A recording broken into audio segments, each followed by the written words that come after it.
Well, I have to tell you, my head is absolutely spinning. I am a regular listener to TED Talks, and the one thing you don't get is sort of the emotional roller coaster of a day like this spent listening to so many stories.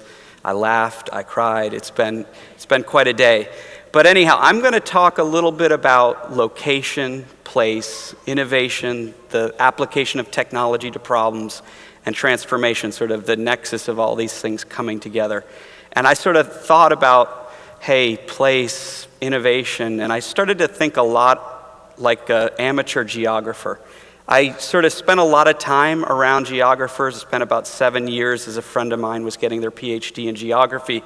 And the defining characteristic of the study of geography is place and space. Without place and space, they'd just be social scientists or geologists. And it really got me thinking about, as I went through life, the notion of place, how important place is to people, but how important it is to, all sorts of considerations. How do you drive innovation, access to technology, so on and so forth. The other thing that geographers will always talk about, because place is so important to them, is how often place is left out of the discussion of anything. And I think that's particularly true of technology. Although someone today in their talk mentioned it, technology's probably, technology, especially in the last 20 years, the internet, et cetera, has probably done more to change our conception of place and space than anything else sort of in recent memory. And so I sort of started thinking about this, and Chris, who was mentioned just a second ago, called me up. He's like, hey, Matt, we've got this TEDx in New Bedford.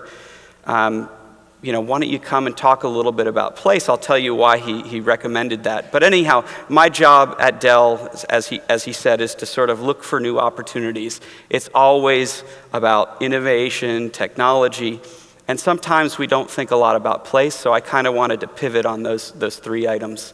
There's the famous logo there. So the first thing was, why did Chris say, why don't you come up to New Bedford? It wasn't just because I met him and we created this business relationship between Dell, but actually my family's from this area. My middle name, as you might have seen, has a W in my Twitter handle. It's Whedon, and across the river, the harbor, is a road, Whedon Road in Fairhaven. That's my great-great-great, some odd great's grandfather's place that he was granted from the War of 1812. And, I started thinking about place, technology, and the history of New Bedford, and then also I started thinking about where my mother was from. My mother actually grew up on Nantucket, and I started thinking about the shared history of those two communities. You have a wonderful whaling museum here. I think maybe the only other major whaling museum is over on Nantucket.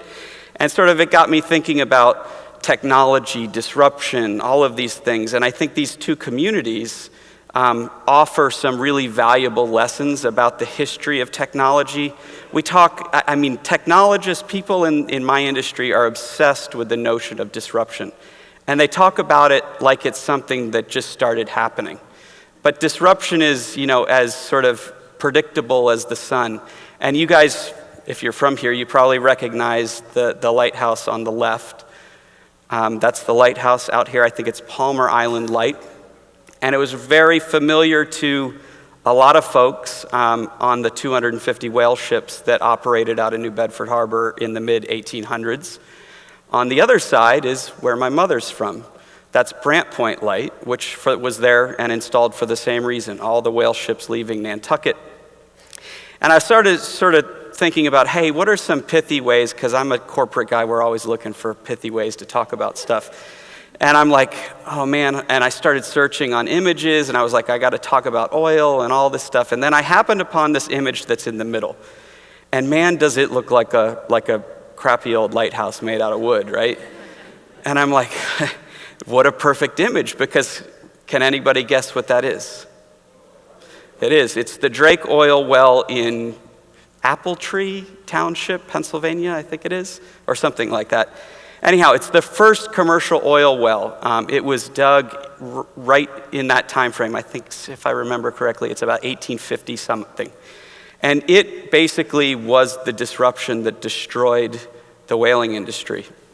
If you think about it, after this well was dug, they started being dug all over the place. Standard Oil came in, the rest is history.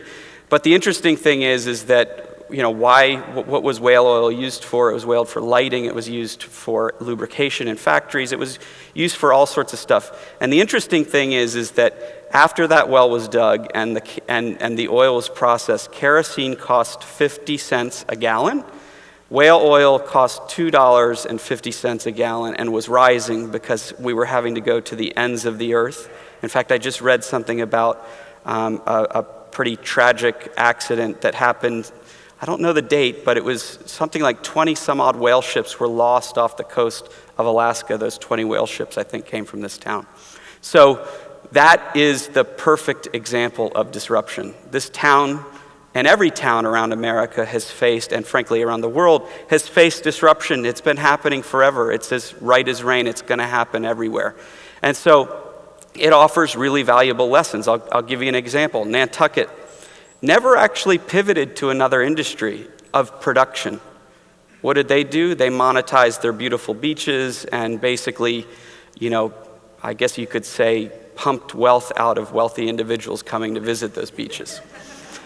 However, New Bedford kind of soldiered on, right? New Bedford had the textile industry to fall back on, but that was disrupted in the about 1940s, right? And then what did it fall back on? It fell back on fishing, which was disrupted again in the 90s, not necessarily because of some innovation or some change in global politics and trade, but because of regulation. So again, disruptions everywhere, and you constantly have to be reinventing yourself, or frankly, what's that line from a movie, get busy living or get busy dying. If you don't get busy innovating, you're sure is probably going to be disrupted and dying. There's something that's real concerning to me in the United States, which is the innovation of job creation. That engine has been sputtering in the United States. And there's a bunch of slides. Again, I'm a corporate guy, so I read something about TED, don't use a bunch of slides and data, but anyhow, I'm going to do it because it's me. And they said, just be me. The interesting thing is the chart sort of at the top is, hey, look, there have been more firm deaths than firm creations for the first time in our history, starting in 2008. And you'd say, oh, well, it was the big, the Great Recession and all that stuff. But that line's been going down for a long time, and sort of job creation's been bouncing along. The other part of it is that younger firms are the engines of job creation in the United States and around the world. The problem is that because we don't have new companies being formed, the balance of where people are actually employed are older companies. And there's something about older companies as they mature and reach their full potential in their market, what do? They must seek efficiencies. So they actually become either sort of net neutral job creators or they can actually be job destroyers, which is why bootstrapping yourself and bootstrapping your community becomes so important, because you can't look to big business to get you out of a disruption. You actually have to invent it yourself. There's one exception to that business creation story that's interesting, and hey, I'm in technology, I get to say, hey, it's great. Technology is actually sort of the counterbalance to that. Technology is responsible for the lion's share, or technology-fueled business, ICT businesses, which is a fancy way of saying computer companies or people that build computing technologies. They're actually the engine of job creation in the United States. The other part of it, bringing it back to place, is that technology-fueled businesses are actually incredibly distributed. They're distributed everywhere. There's more than, I can't remember the number. I'm terrible with numbers, which is funny for a tech person. But I have an English degree, so that's probably explains it. But anyhow, the great thing about technology is it's not place-specific. We talk about virtual, cyber, etc. It's nowhere and everywhere all at once. whereas physical industries commonly rely on physical assets. And in fact, for some strange reason, large companies also end up finding their way to areas with lower regulation, more tax incentives, right? So they're actually concentrating through time. Tech creation, tech job creation is highly dispersed. So it's a huge and great opportunity. So again, technology doesn't really care where you are. It wasn't long ago, I was lucky enough, my father was a tinkerer, he was a stockbroker, and he had a Apple IIe or C, or one of those Apple IIs from a long time ago, and I was lucky enough to have a computer.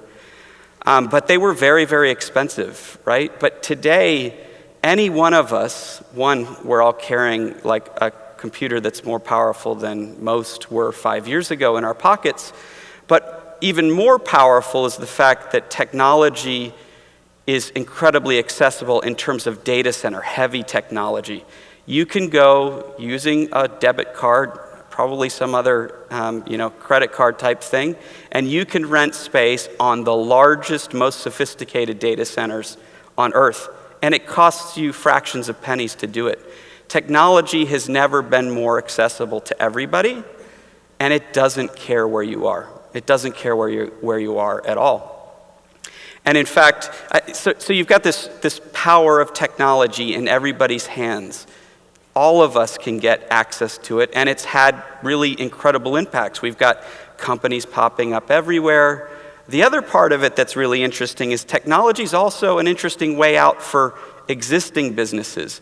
The one thing that I was sort of laughing about, I was walking through an airport in Houston, and I looked up on a shelf, and there was Pabst Blue Ribbon.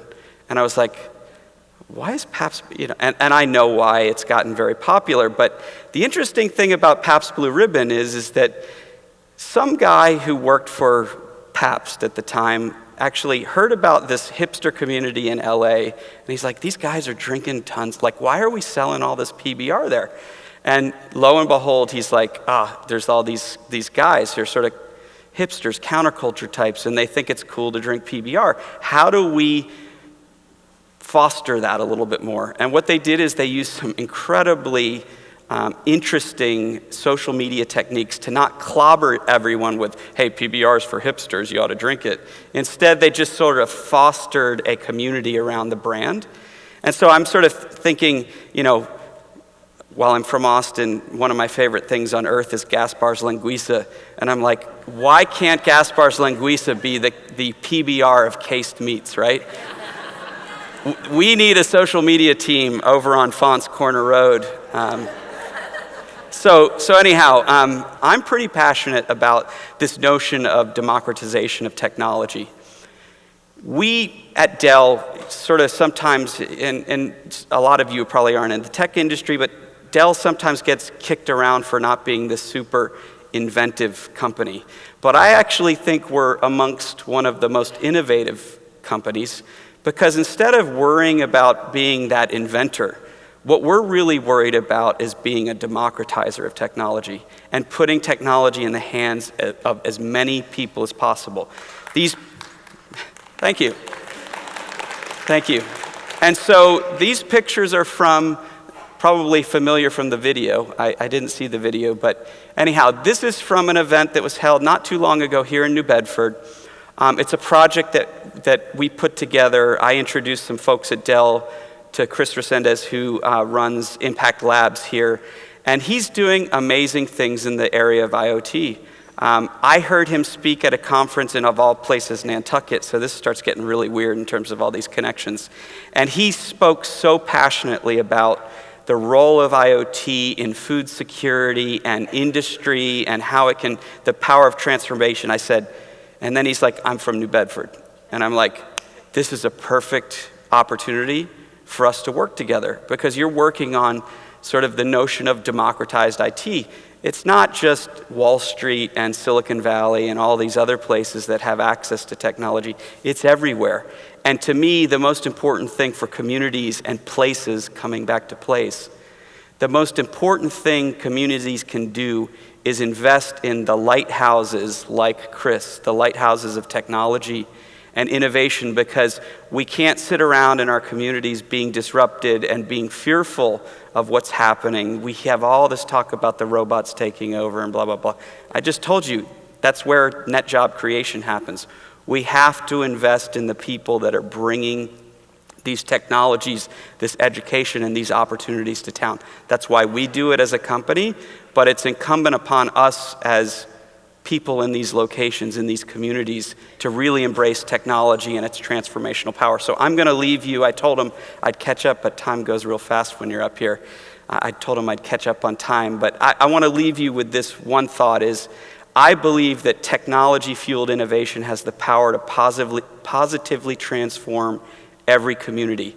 It's only, never has the bar to the means of production, so to speak, been so low and so easy to access as today with technology. It's available to every community, and I'm super proud to be at an event like this in New Bedford talking about technology and talking about the role of technology in society, because I think it's our way up as a society. So thank you.